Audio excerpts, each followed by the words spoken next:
biggest challenges, things that your crews have encountered out there restoring power? Yeah, the biggest challenge right now is just the widespread damage. This was across our service area. We had, you know, the eastern side, Gresham, Mount Hood areas, down south towards Salem. Those areas got hit a little harder, but generally speaking, this was widespread across our service area, and trees, branches, all of those things just came crashing down with the wind Tuesday night, and those took power poles, power lines with them.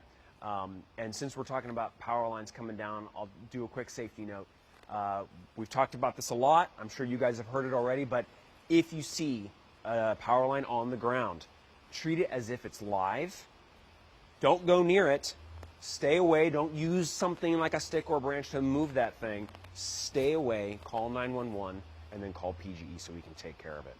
What is the safe distance away from a power line? So if you see a down power line, think about the length of a city bus. You want to stay at least 50 feet away from that thing. So think city bus, 50 feet. Make your phone call to 911 and PGE, and if you see others in the area, tell them to stay away as well. You know, our meteorologist all morning long has been talking about the rain we're going to see all day today, and there's worries about flooding tomorrow. Is that a concern for you guys? Absolutely. We take these types of things very seriously. So we have meteorologists on staff at PGE, and as you can see, the atmospheric river is here. It's on its way in. So we are monitoring the atmospheric river, the high winds, the system that's coming our way. We're monitoring it. We are ready for it. We've got a lot of crews, both out in the field and incoming, ready to go. And so we're going to be ready to respond to whatever Mother Nature throws at us. Is there any spots that you're preparing for in particularly? If so, where can we film them? So typically, Gresham, the eastern side of our service area, the Mount Hood corridor, that's usually where we see impacts from events like this.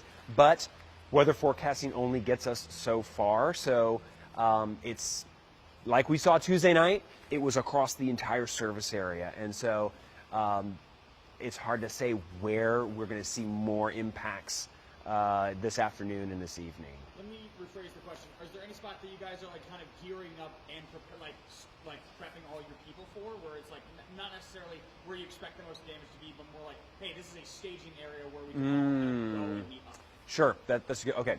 So we don't necessarily have forward staging areas, as it were. So we have line centers stationed all. Hold on, let me turn that up. That might be KT. Start over. So we don't necessarily have forward staging areas, as it were. We do have line operation centers, like the one we're at here today. This is the Beaverton Operation Center. We have line centers all throughout our service area, and so those are the areas where our crews stage out of and deploy out of to go effect repairs. Now, one thing we will do is, depending on where we anticipate impacts or damages, or where we know weather can be the roughest, we will forward stage material like power poles or heavy cables or things like that to help make repairs faster. But all of our crews are out right now. This is one of those all hands on deck situations where we've been out all night, and we're going to stay out until everyone is back up and running. Are you all increasing staffing tonight? Yeah, so we have crews coming in. So we have PGE line crews that are actively engaged. We also have contract crews coming in to help. So we have over, what is the number? I will get the number for you guys. I'll send it to you as a follow-up of the number of crews that we have in the field right now. But yeah. Maybe to go along with that, can you repeat the number of people that are without power right now? Yeah. So for the most up-to-date outages and outage information, you can find that on our outage map on portlandgeneral.com. And since Tuesday night's weather event, since Tuesday night's windstorm, we've restored power to over 100,000 customers. What can people do to prepare for the next upcoming days? Okay.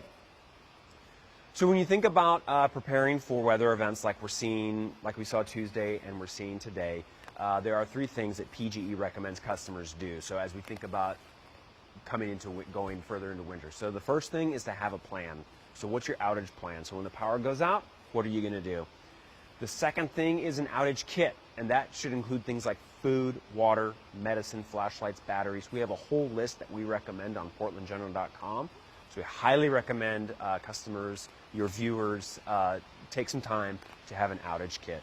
And then the third thing is to make sure your contact information is up to date with PGE, because we do send proactive notifications about outages and other information. So those are the things we recommend customers do. So our goal is to get everyone's power back up and running as quickly and safely as we can. We're still working on the power restoration from Tuesday night's wind event. There will very likely be some impacts from today's atmospheric river, rain, high winds, things like that. We do collaborate with local emergency management agencies, fire, police, county emergency management organizations. We share information and collaborate with them as we are able, and so this will be a full team effort.